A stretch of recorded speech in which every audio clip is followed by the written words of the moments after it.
Bon appetit! Kain na! Kain na.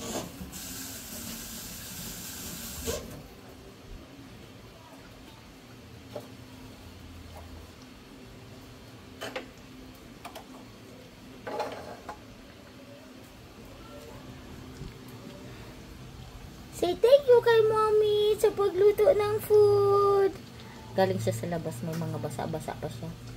Kahit umuulan, hindi pwedeng hindi siya ilabas dahil doon lang talaga siya nagwiwiwi sa labas. Hindi siya dito nagwiwiwi sa loob. Sarap! Yan yung food niya. Ayan. After na maluto yung pork, tsaka kalabasa, carrots, and sayote. Kung ano lang available guys. Nakita ko kasi may tira pang kalabasa yung anak ko. Yung nilalagay namin sa corned beef. So, hinalo ko na dun sa sayote at sa carrots. Pero madalas sayote lang minsan. Kasi yun yung favorite niya talaga. Mawala na ang lahat pa sa may sayote tsaka dog food. Okay na siya. Pero kung wala namang sayote, okay na sa kanya ang dog food. Ayan. Kaya, pag ganyan ang food niya, feeling niya, piyesta na yan sa kanya. O, diba? Happy Fiesta! Uy, mag-birthday na si Pinglay. Ayan, happy Fiesta na yan. Ganyan na food.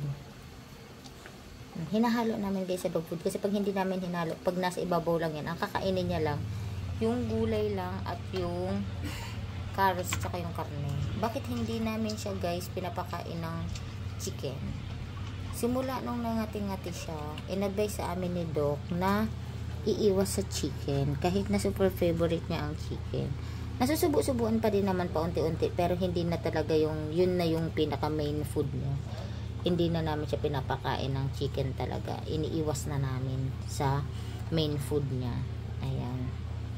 So, ang pagkain niya na lang is pork. Madalas giniling, ganyan. Pero pag walang giniling, ganyan. Yung mga mga natirang pork na hindi namin nakain. Halimbawa galing sa menudo, ganyan.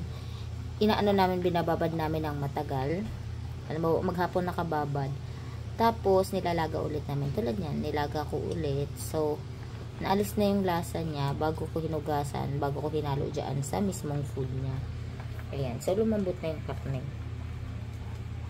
Ayan. Diba? Sarap na sarap siya. Paubos na.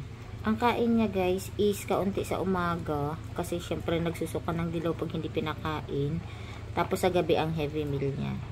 Yun lang ang kain niya. In-advise nga kami na isang beses lang pakainin sa isang araw. Nakakawawa naman. Tignan nyo naman, oh, wala nang tiyan. Joke lang. Hindi pwede, hindi niya kaya guys. Siguro depende sa aso.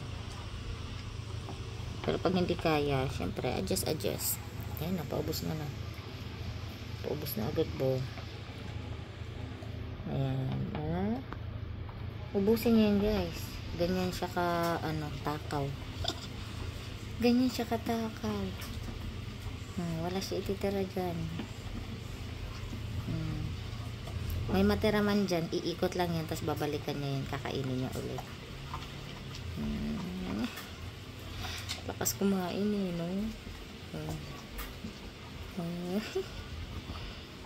Ubus na. Wala na. Tignan natin kung titingnan ako after niya maubos. Yung pagkain niya. Diretso siya sa tubigan niya. Wala na. Hinugasan na yung niya. Kainan niya. Sarap eh. Sarap. Oh, wow. Very good. Ayan na. Iikot lang yan guys. Water na.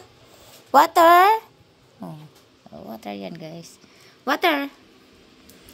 Sinumot pa.